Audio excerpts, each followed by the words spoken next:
కట్టెపైన ఆ పూలు అక్షతలు సమర్పించండి. మరలా 2 అక్షతలు తీసుకొని వారిపైన మీ పైన ఇద్దరిపైన వేసుకోండి అక్షతలు. స్వయంకృత్య మీ పైన కూడా వేసుకోవాలి. వేసుకున్నారా? మరలా 2 అక్షతలు హోమగుండం గట్టిపైన వేసండి. బ్రహ్మాంకృత్య. ఇప్పుడు ఒక చుక్క నెయ్యి మీరు అక్కడ సమర్పించండి స్వామి. ఒక చుక్క నెయ్యి అందరికీ వేసండి స్వామి. అయ్యా మీరు పట్టుకోండి, అక్కడికి పట్టుకోండి. భార్యాభర్తలు ఇద్దరు అది ఆకారం, ఇద్దరు కూడా పట్టుకోండి 2 చేతులతో. ఇప్పుడు మనం ఏ హోమం చేస్తున్నామో మనసులో సంకల్పం చేసుకోవాలి. ఎందుకు గురించి చేస్తున్నామో కూడా మీ మనసులో ప్రధానమైన కోరిక ఒకటి ఉండాలి. ఏమిటో ఆ కోరిక అంటే ఈ చాతుర్మాస్య మహావ్రతంలో ఎటువంటి ఆటంకం లేకుండా జనాలందరూ కూడా రావాలి. ఈ యొక్క పుణ్య కార్యక్రమంలో పాల్పంచుకోవాలి, వారి పుణ్యాన్ని గడించాలి. తద్వారా ఆశ్రమంలో అన్నదానాదులు మిగతా కార్యక్రమాలన్నీ కూడా ఎటువంటి విఘ్నాలు లేకుండా జరగాలి. తర్వాత మీ మానసికంగా ఏమైనా కోరికలు ఉన్నట్లయితే మీ ఇష్టకామితార్థాలు, ఇష్టమైనటువంటి కోరికలు అవి కూడా తలుచుకోండి.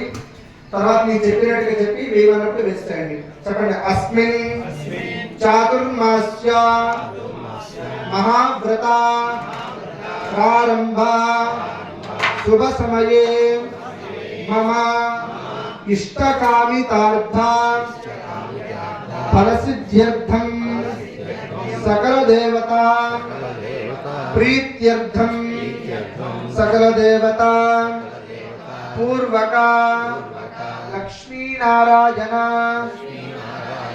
అవనే బ్రహ్మన్ యజ్ఞం ఆధాస్యే ఆదస్వాగ్న ప్రక్షేపణ ముహూర్తస్సు ముహూర్తస్తు సుధాస్తు.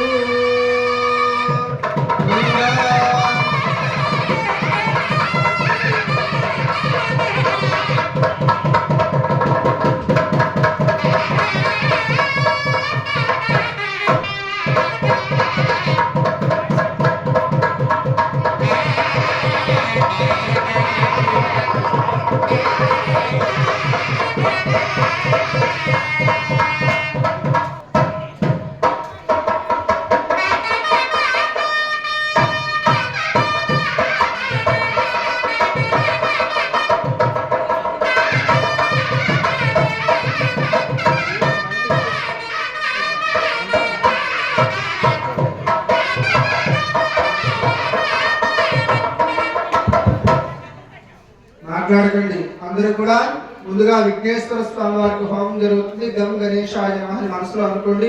మీరు కూడా గం గణపతయే నమః స్వాహాకారం చెప్పేటప్పుడే మనం ఇప్పుడు అగ్నిదేవుడు చెప్పుకున్నాం కదా, 7 నాలుకలు ఉంటాయి. స్వాహ చెప్పినప్పుడు ఆయన నోరు తెరుస్తారు, అప్పుడు వేస్తేనే ఆయన నోట్లో పడుతుంది. కాబట్టి భక్తితో మీరు పిల్లలే కదా, వాళ్ళకి కూడా బంగారాలు వేస్తూ ఉండండి. అమ్మా స్వాహ అమ్మ కొద్దిగా వేస్తూ ఉండాలి. రుచి మాత్రమే ప్రధానం తల్లి. ఎంత వేసుకున్నామని కాదు. అంటే పాయసం స్పూన్ తిన్నా ఒకటే, గ్లాస్ తిన్నా ఒకటే, బకెట్ తిన్నా ఒకటే, టేస్ట్ అనేది మారదు. కాబట్టి అగ్నిలో కూడా అగ్నిదేవుడు పోతున్నా లెక్క మనం వేసింది ఆయన పైకి దేవతలు తీసుకుని ఇస్తారు. గం గణేశాయ నమః అనుకుంటూ కూర్చోండి. మాట్లాడకండి, మీరు మాట్లాడకండి స్వయంగా. ఓం గణానాం త్వా గణపతిం వవామహే కవిం కవీనాముస్తమస్తమం జ్యేష్ఠరాజం బ్రహ్మణాం బ్రహ్మణస్పదాస్మన్నోదకస్యేధాదగ్ధ స్వాహా.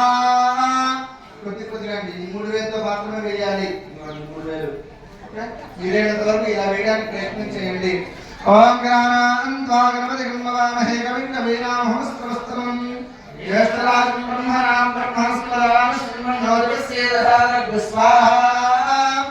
ఓం గణానాం త్వా గణపతిం వవామహే కవిం కవీనాముస్తమస్తమం జ్యేష్ఠరాజం బ్రహ్మణాం బ్రహ్మణస్పదాస్మన్నోదకస్యేధాదగ్ధ స్వాహా.